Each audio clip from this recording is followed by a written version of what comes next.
1200 बच्चे अभी भी कहीं ना कहीं ईरान में फंसे हुए हैं। आपको याद दिलाते चले, जब से ईरान इजराइल का ये कॉन्फ्लिक्ट स्टार्ट हुआ, कई सारे बच्चे कश्मीरी जो इस वक्त ईरान में पढ़ रहे हैं, मुख्तलिफ कोर्सेज कर रहे हैं, वो अभी भी कहीं ना कहीं फंसे हुए हैं। हालांकि कई सारे बच्चों को जितने भी सेंसिटिव एरियाज थे वहां से इवैक्यूएट कर दिया गया, उनको कॉम लाया गया था। उसके बाद अब उनके पेरेंट्स यही अपील कर रहे हैं कि अगरचे इस वक्त उनको बाई एयर नहीं लाया जा सकता क्योंकि कॉन्फ्लिक्ट जिस हिसाब से चल रहा है उनके लिए सेफ नहीं रहेगा, तो कहीं ना कहीं कुछ लैंड बॉर्डर्स का इस्तेमाल किया जाए और उनको सेफली इवैक्यूएट करके वापस जम्मू कश्मीर लाया जाए।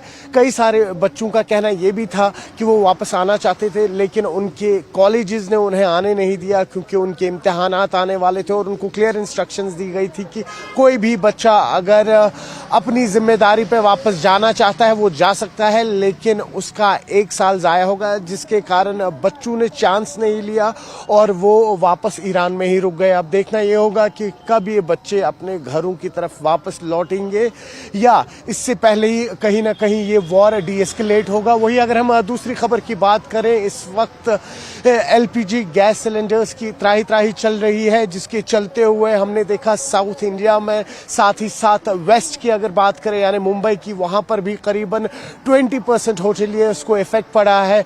मेन्यूज में जो रेसिपीज होती हैं वो कम कर दी गई हैं, लेकिन उसके असरात अभी कश्मीर में नहीं दिख रहे हैं।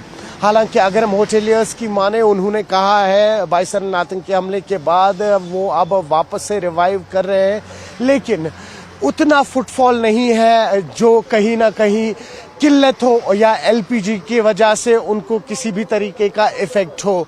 अब देखना ये होगा आने वाले दिनों में कि क्या अगर ये वॉर एस्केलेट हुआ, ये इसी तरह से चलता रहा, जो एलपीजी का क्राइसिस है उसके असरात यहाँ लोकली रेसिडेंट्स पे भी दिखेंगे और होटल्स पे भी दिखेंगे, वो आने वाले दिनों में ही पता लगेगा। तीसरी खबर का रुख करें, मौसम में अब एक बदलाव आया है। मेट की प्रिडिक्शन सही दिखती हुई नजर आ रही है। जैसा कि उन्होंने कहा था 9 मार्च शाम से करीबन 12 मार्च तक कई सारे इलाकों में माइल्ड टू मॉडरेट रेनफॉल हो सकता है। वही अपर रीचेस, आइसोलेटेड रीचेस में बर्फ भी हो सकती है, जो इस वक्त हो रही है। आपको बताएं कि श्रीनगर के कई सारे इलाकों में कल रात से ही तेज बारिश हुई, लेकिन अभी भी करीबन रेन डेफिसिट 80% है।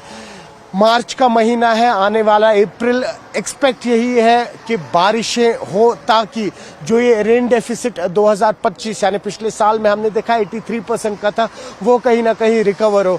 झेलम की भी बात करें, वाटर लेवल्स काफ़ी नीचे चली गई हैं। आने वाले वक्त में अगर इस तरह से बारिशें नहीं हुई तो काफ़ी ज़्यादा चैलेंजिंग होने वाला है आने वाला समर, और फिर ये देखना होगा किस तरह से जम्मू कश्मीर की गवर्नमेंट और एडमिनिस्ट्रेशन उन चैलेंजेस को टैकल करती है। आप जुड़े रहिए न्यूज़ 18 JK डिजिटल के साथ।